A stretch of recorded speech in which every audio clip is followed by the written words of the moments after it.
So, I mean, how do you think music can help people who are maybe living with dementia or Alzheimer's? Well, I guess, that was a really interesting course, that course I had, because they were very strict in it. It was a tough course. And I had to write, they wanted to make sure that everybody else in there they were clinicians, they were people working on the front lines with people Mm, with. So I had to stick to the rules when I wrote my essay, but I did slip music in again. And that tutor said to me at the end, and she's a good friend now, she said, have you ever thought about doing a PhD? And I kind of laughed and said, absolutely not. mm, and but I applied for a studentship and I got a studentship and I was very grateful for that. I am still. And I did my work. I got to do it on what I wanted. So what I wanted to do was I went into care homes in mm, Fife and Angus, mm, and I worked with people. I played the cello for people that were deemed to be in the last 6 months of life, who had a diagnosis of dementia, and I played for them as well as someone who was closely connected. I didn't mm, care who they were. Sometimes it was a staff person if they didn't have family nearby, and that was fine, as long as it was the same person each time. So it was 6 sessions. And first of all, I want to clarify that dementia is the umbrella, and this mm, has been for years, and we could go on about why mm, this is, but it's a really frustrating political issue so dementia is the umbrella, and mm, that's for all sorts of cognitive memory issues. mm, mm, There's hundreds and hundreds. Alzheimer's is one of them. mm, And there's a lot of versions of Alzheimer's, by the way. mm, But so it is dementia. And in the US, they do it even more so, this dementia and Alzheimer's. And then people get very confused when they get mm, diagnosed about what's going on. So with dementia, though, including Alzheimer's, music, the arts in general, dance for sure, but music, because that's what I do, and I see it very clearly, and I saw it during my PhD. I've seen it, research I've done since then. I mean, I've seen it, lots of this, is it, first of all, music goes to places in our brain where, that is the same place where emotions are held. And mm, it circumnavigates the speech areas. Now, we all need to communicate and connect, and that's one of the really tough things about this whole COVID issue, is we are a social species. mm, Even the most non-social, we still have that social. It's part of what keeps us alive. So music, since primitive times and in all cultures, has been used as a gathering place. In many, many cultures still today, and if you go to Africa, incredibly complicated dance steps and music has mm, done stuff I couldn't dream of even understanding the rhythms of, let alone mm, playing. mm, And everybody does it. And before CDs and everything, and of course I love CDs, but in the old days, mm, before record players and stuff, everybody played. Whether it was, if you were from a poorer family, you played folk, and you played, kind of indigenous music to where you were. mm, If you were from a posh family, you probably played classical music or whatever, the higher brow, mm, but it didn't matter. You were playing together with people, and if you mm, wanted something, you had to go out and hear it. I mean, mm, that was mm, it. And so what music does is it goes in, and I had to put this together for my PhD about what I kept seeing over and over again. What I found was that the music basically became this thing. I did 3 sessions where it was me playing, and mm, 3 sessions where it was me playing on a pre-recorded version of the same music. And it's usually, mm, with this, I used music they were familiar with, but I could do it with other music as well, because it's about the music almost more than anything else to me. And I would be there in the same mm, place for all of them, in their mm, care home bedroom. So very intimate setting, not comfortable for Scots in general. That was one of the things I was like, oh, this is going to be impossible. But actually, the music created this place, a haven, I called it, for lack of, mm, if anybody has any other better mm, words I could use, I would.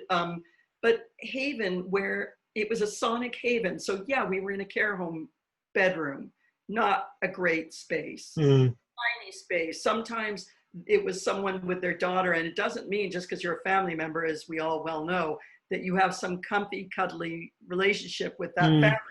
So here we were all in a little space doing something quite unusual and awkward, and the cello is big, and the music became the enclosure where everything about that care home setting and what was there physically, like if you peeked in through a window, went away. And what was there was this incredible connection of us all sharing the music together. And sometimes they were talking and interacting with each other, the two that I was playing for. Sometimes I was the one they were connecting with. It changed around, you know, but it was all about this enclosure that the music was creating. Mm. And that was really a special thing to see and to understand, that that was the connection when you go to a concert. That's what that connection is. It's about you're all sitting in a place and you're hearing something together, and you'll have different experiences to it. And that's also about a word name and word that I learned when I was doing my therapeutic music training, which is entrainment. So that's about meeting somebody where they are.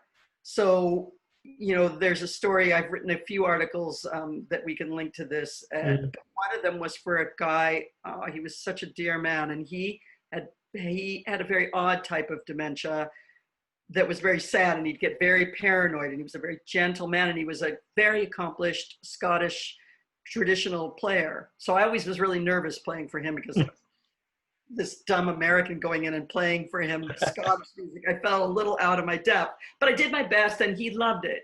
And he was just great, and he loved music. I mean, he was passionate. Now, what happened with him is, first of all, he would at times be asleep, literally asleep.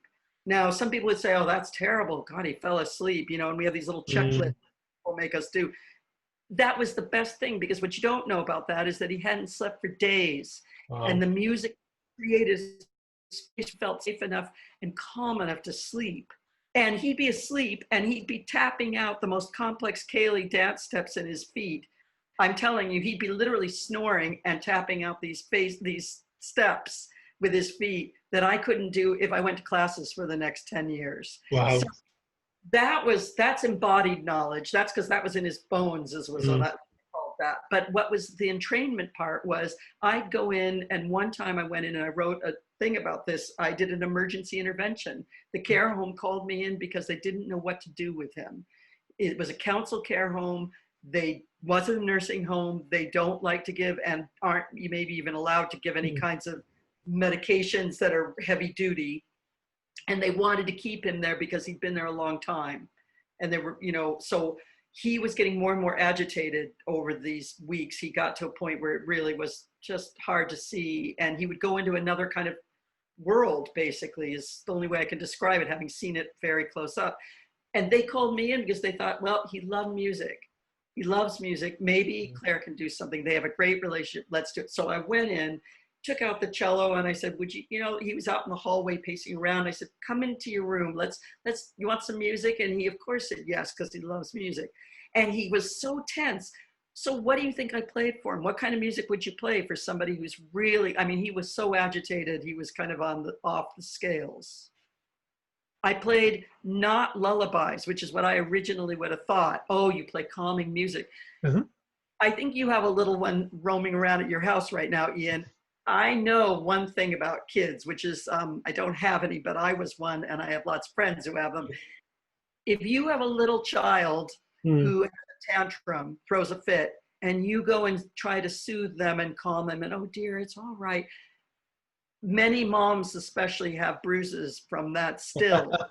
So it doesn't work that way. You have to match the energy of the people that you're with. And I would match that with very high octane, very agitated playing. So jigs and reels, and I played nonstop for 45 minutes of just anything, no stopping. Wow. Stop. And it grabs his attention, you see, because then we're on the same, he's there, he's with me. And then I can start gradually bringing it down. So you're connecting with the energy in the room, where the person is fighting it.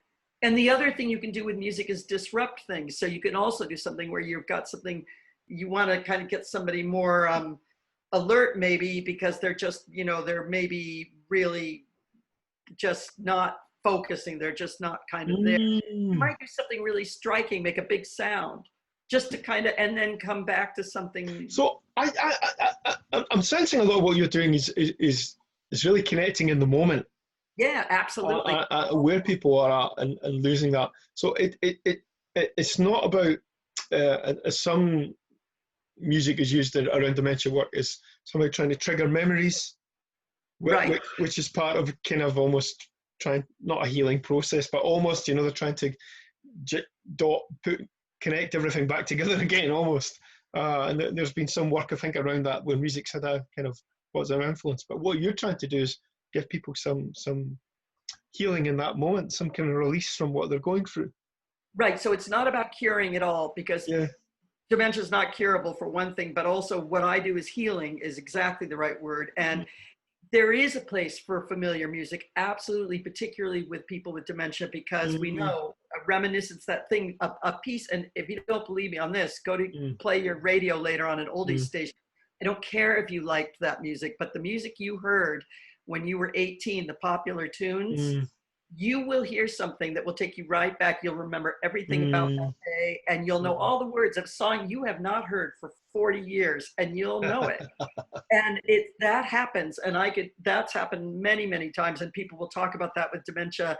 Someone who doesn't talk anymore, who can, after 2 notes of a popular tune from their teens, sing the whole thing, all the verses. So that is a root and a place of safety for many people, particularly when they're confused and don't know where they are. But I also argue that you need to challenge people. I mean, how do you feel about being diagnosed with something and then told, now that you've had this diagnosis, you're never going to get introduced to new people, new food, new music, new anything. You're going to just have reminiscence for the rest of your life. And that's what happens. And I don't think that's right, because people's tastes change. And part of the whole thing, particularly with dementia, people, they change. So maybe they didn't like, country and Western growing up and all through their adulthood. But now you put on something and they're loving it. You can't box people in like that.